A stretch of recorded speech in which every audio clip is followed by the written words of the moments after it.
एप्रिलमध्ये महाराष्ट्रातून राज्यसभेच्या 7 जागा रिक्त होत आहेत. ही लढाई फक्त जागांची नाही, तर ती राज्यातील राजकीय ताकद कुणाकडे आहे हेही ठरवणार आहे.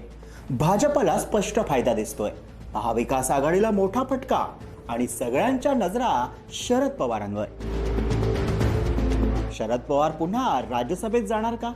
आणि गेल्यास त्यांना अजित पवार गटाचा पाठिंबा घ्यावा लागणार की मवियाच्या पाठिंब्याने राज्यसभेवर पोहोचणार? समजून घेऊया राज्यसभा निवडणुकीचं गणित, कोणाला किती जागा मिळणार आणि या निवडणुकीचा महाराष्ट्राच्या राजकारणावर काय परिणाम होणार.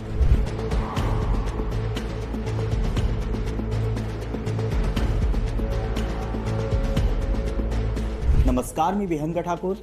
महाराष्ट्रातून राज्यसभेवर निवडून गेलेले 7 खासदार निवृत्त होत आहेत. या शरद पवार आणि त्यांच्याच पक्षाच्या फौजिया खान, शिवसेना युबीटीच्या प्रियंका चतुर्वेदी, काँग्रेसच्या रजनी पाटील, आरपीआय आठवले गटाचे रामदास आठवले, भाजपचे डॉक्टर भागवत कराड आणि धैर्यशील पाटील. 2020 मध्ये राज्यसभेच्या याच 7 जागांसाठी निवडणूक झाली होती. तेव्हा उद्धव ठाकरेंच्या नेतृत्वात महाराष्ट्रात महाविकास आघाडीचं सरकार होतं. त्या काळात संख्याबळ जास्त असल्यामुळे मवियाने 4 जागा जिंकल्या होत्या. पण आज चित्र पूर्ण बदललंय, सत्तांतर झालंय आणि मवियातील पक्षांच्या आमदार संख्येचं गणित मोठ्या प्रमाणात कमी झालंय.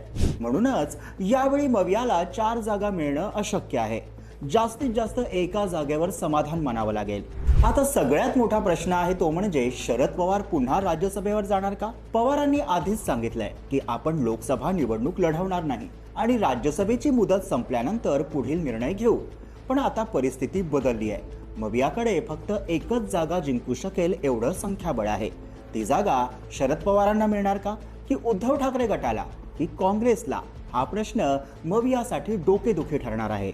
सध्याच्या आकड्यांनुसार महायुतीला किमान 6 जागा निश्चित मिळतील. यात संख्याबळानुसार भाजपला 4 जागा, शिंदे गटाला 1 जागा, अजित पवार गटाला 1 जागा, म्हणजेच भाजपचं पारडं जड आहे. विधानसभेचं सध्याचं संख्याबळ पाहिलं तर 288 पैकी 2 जागा रिक्त आहेत, म्हणजे 286 आमदार सध्या आहेत. त्यात महाविकास आघाडीच्या उद्धव सेनेचे 20, काँग्रेसचे 16, शरद पवार गटाचे 10 आणि इतर छोट्या पक्षांचे 5 आमदार असे मिळून 51 आमदार आहेत. म्हणजेच मवियाचा 1 खासदार निवडून येऊ शकतो. आता आपण महायुतीचं संख्याबळ बघितलं तर महायुतीमध्ये भाजपा 131, शिंदे सेना 57, अजित पवार गट 40 आणि इतर पाठिंबा दिलेले 7 आमदार असे एकूण 235 आमदार आहेत.